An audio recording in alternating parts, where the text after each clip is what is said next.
Hi pa rin po sa inyong lahat, lalong-lalo na sa mga Irenatics, Team Charan at Charanatics. Nandito pa rin po ako sa aking kusina at magluluto naman po ako ng, kasi pauwi na yung asawa ko tsaka yung panganay ko. Pagluluto ko ng katsudon yung asawa ko at ginisang corned beef naman sa anak ko kasi favorite niya yun. Pero bago yan, ito muna yung ating tasa, o diba? O, bulaklakin din yung ating tasa. Nakita nyo na to sa ko, maraming beses na syempre. O, ayan, mag-blue naman tayo. Kasi ako ay ano po ito? Navy blue yung aking jacket. Nilamig na ako kasi hapon na, o, di ba? O, at kaya ako naka-hood ng ganito. Takpan natin ang konti yung hair natin para hindi tayo mga muy ulam.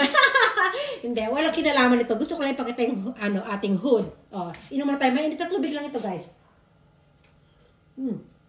Ayan, o, papakita ko na aking ingredients, ha? O, ayan lang po sila. Napaka-konti lang nila. Ay, wait, nakalimutan ko pala egg. Ito pala. Ang kompleto na po sila. Ito, meron akong tonkatsu pork. Ayan, yung naka-ready na yung inano ko. Binili ko lang ng ready na yan para madali ako makapagluto. May egg, may onion, tsaka ito po yung tinatawag na mentsuyu. Ito yung ginagamit ko na para ang lasa niya parang siyang toyo na medyo manamis-namis. Oh, may iba-ibang style po na pagluluto ng yan. Explain ko po muna, may iba't ibang ibang pamamaraan po na pagluluto ng katsudon. Yung iba kasi gumagamit sila ng toyo, gumagamit ng yung mirin, yung matamis na Yung sa akin kasi yung aking style, my own style lang. Yun nga, gagamitan ko siya nito. Ito na to, parang 2-in-1 na po ito. Para siyang toyo na medyo manamis-namis. Ang tawag dito ay mentsuyu. O yan, balik tayo sa kabilang ingredients. Wait. Tapos ito naman sa anak kong panganay, magluluto lang ako ng ng corned beef na, ayan, may bawang sibuyas. Ay, wait, lalagyan ko rin ng egg yan. O, ayan, dalawa rin po yung egg na para sa corned beef, ha? Tagdalawa sila dyan. O, tingnan na, mag-start na tayo. Inalis ko lang yung pangalan ng ating corned beef, pero galing na Pilipinas yan to. Start na tayo. Ayan, yung gray na kawali pa rin natin gagamitin. Tapos bubuksan natin yung ating exhaust. Ayan. Kaya medyo maingay na naman dyan sa inyong Ayan, unahin natin yung Ay, ikakat ko pala muna itong onion. Wait lang. Ayan, yung yung pork katsu, hiniwa ko na siya ng ganyan, tapos hinanda ko na rin ng sibuyas, hiwa-hiwa na rin yan. Okay, pinapainit ko na to, then, ilalagay ko na po itong ating mentsuyu. Yeah, pakukuluan ko lang yan. I-adjust ko natin yan sa water, ha? Tapos, kasama ko sa pakukuluan yung sibuyas, ha? Mula doon sa ating sauce. Yan, yung sibuyas. Napakadali lang po nito. Simpleng-simple lang po yung pagluluto nito. Ayan. Ayan. Wala pong mantika ito. Hindi natin ginagamitan ng mantika. Palalambutin lang natin yung sibuyas dito sa sa ating pinapakulo na mentsuyu. O, para siyang toyo. Toyong matamis. Sa Pilipinas siguro kung gagawa kayo ng ganito, pwede na po kayo gumamit ng toyo. Tapos, asukalan nyo na lang para medyo manamis-namis. So, ayan. Walang bawang ito, ha? Ano lang kayo? Sibuyas lang po. Sibuyas at itlog. Tsaka yung yung ating tonkatsu. Yung ating pork katsu.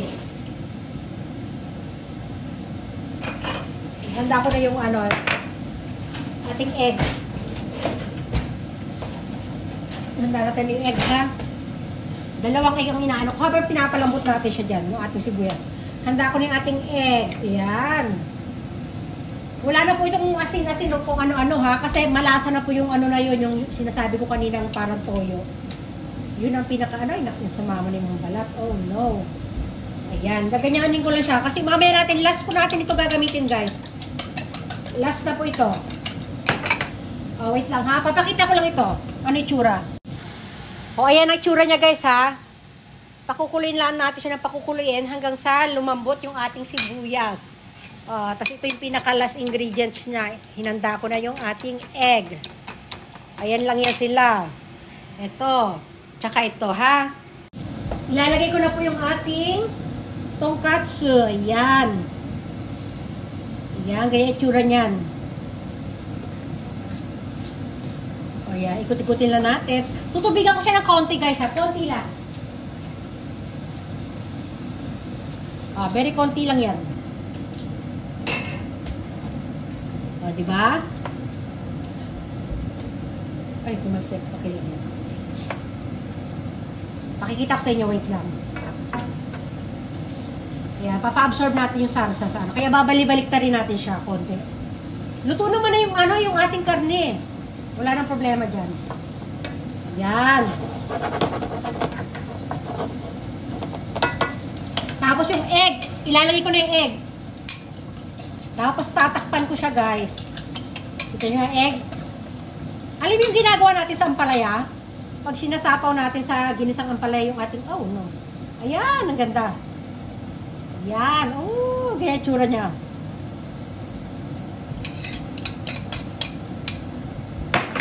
Ang ganda. Oh, ayan ang itsura niya, guys, oh. Para mas maluto yung egg, gagawin ko, tatakpan ko po siya. Meron na tayong instant katsudon. Ayan, takpan lang natin ng kaunti. Saglit lang po yan. I-ready ko na yung aking egg para sa ating corned beef na para sa aking anak na panganay, ha? O, diba? Favorite niya to eh. Hindi sila nag-request. Naisip ko lang na ipagluto sila ng kanilang mga favorites. Ayan na! Charad! O, tingnan niyo siya, guys. Yan yung ating katsudon. Ilalagay ko na siya sa plato, ha? O, ayan na siya, guys, o. O, diba? O. Isasaran wrap ko muna to. Then, ihahanda ko naman yung ingredients ng ating corned beef with egg. O, diba? Simpleng lutuin. Ito. Same kawali yung gagamitin ko, guys. Nahugasan ko na po siya. Nahugasan ko na. Pupunasan na lang natin ng tissue. Ayan. Hinugasan ko na po ito. O, diba? O, diba? Dito naman, syempre gagamit tayo ng mantika dito. Konting mantika lang. Ayan. Lagyan ko na po siya ng konting mantika. Ayan. Very konti lang talaga ako lagi. Di pa ako tapos dito sa aking bawang at sibuyas. Oh, ayan na po yung ating bawang, sibuyas, itlog, yung ating corned beef. Ito na po yung mantika natin nakasalang. May konting mantika. O, ayan. Alam niyo naman pagluluto ng corned beef, di ba? O, syempre, basic lang po ito. O, unahin natin ulit yung ating sibuyas. Ayan. O, same sandok po yung ginamit ko, ha? Hindi ako pala gamit ng chance. Itong sandok ko yung ano to, plastic. Kasi nga dahil dito sa aming kawali, bawal sa kanya yung mga stainless. Kung hindi kahoy, dapat plastic ang gamit namin. Kasi yung plastic naman na ano, yung pangluto talaga, ha? Ayan. Nilaksan natin konti. Okay. O, inumin natin may ng tubig.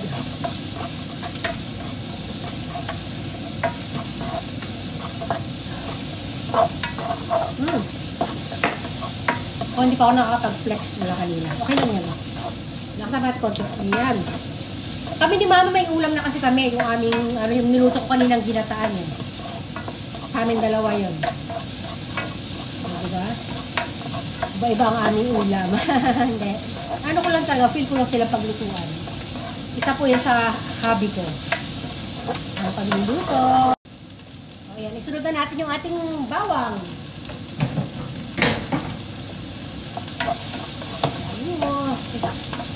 Bawang, tapos ito. So, syempre, kasunod na ang ating corned beef.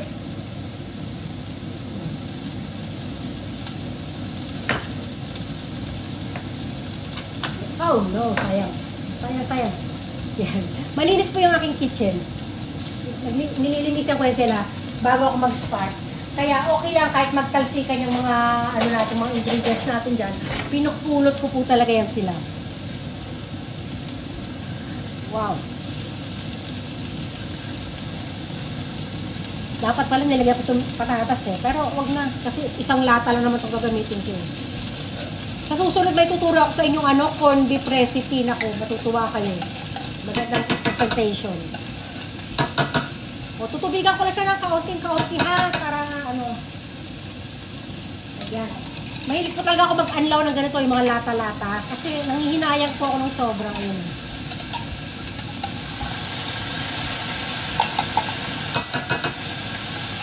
Yan.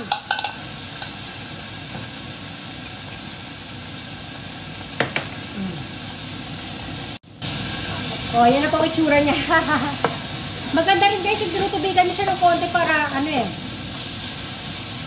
Ayan, lagyan ko lang siya ng ano, maglalagay na naman ako ng salt and pepper. Mahilig ako salt and pepper. Ayan, salt and pepper. Konti lang. Kasi mamaya, pag nalagay ko ng egg, lalagyan ko ulit siya ng salt and pepper. Konti-konti lang. Ayan. Sarado natin ito. Usok, no? Oh. Kahit nakabukas sa exhaust eh. Siyempre, nandiyan kayo nakapwesto guys, oh. Kaya, dapat pala nandito pala ako. Wait lang. Ayan. Okay. O, ilalagay na natin yung egg, ha?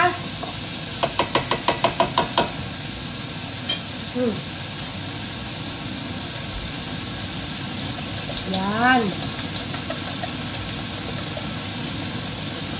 Ooh, yes! Nakita niyo na. Wow, ganda. O, alam niyo na mga itsura ng corned beef na may egg, diba? Opo, ano, ganun din po ako magluto. Wow, sige, pakita natin. O, ayan sila. Ganyan-ganyan ko lang yan. Para kumalat yung itlog. O, diba? Para siyang omelette. Yan. Lagyan ko na po ng salt and pepper ulit kasi naghalo ako ng itlog. Ayan, konti lang yan. Ayan. Yung anak ko na lang mag-a-adjust niyan mamaya. Wow.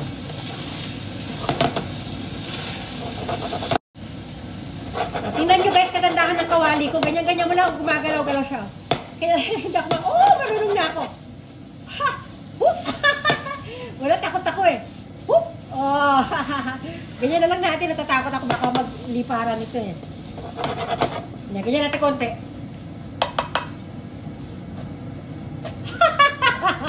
Ala, hindi ko po kaya. Hindi kaya ng aking talent. Pero ayan, masarap pa magluto yan. Basta natin konti. O ayan, luto na siya. Ayan, luto na po siya. Ito yung para sa aking anak na panganay. At sige, mag-flex na ako. Ayan, flex tayo. Siyempre, balik natin yung hood. Maganda pag naka-hood eh. Diba? Stomach in, chest out, flat out. I-push ang bewang, i-pull ang balakang. Yan, flex na. Flex, flex, flex. Pambata po itong suot ko. Inumin na natin to. I-off na natin, Bye, everyone!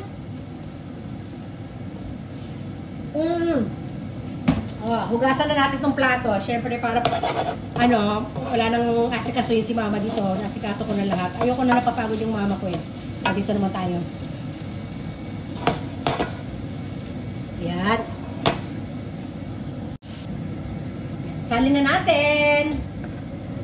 O, diba? Ang ganda ng kawali ko. Hindi dumidikit, diba? Wow.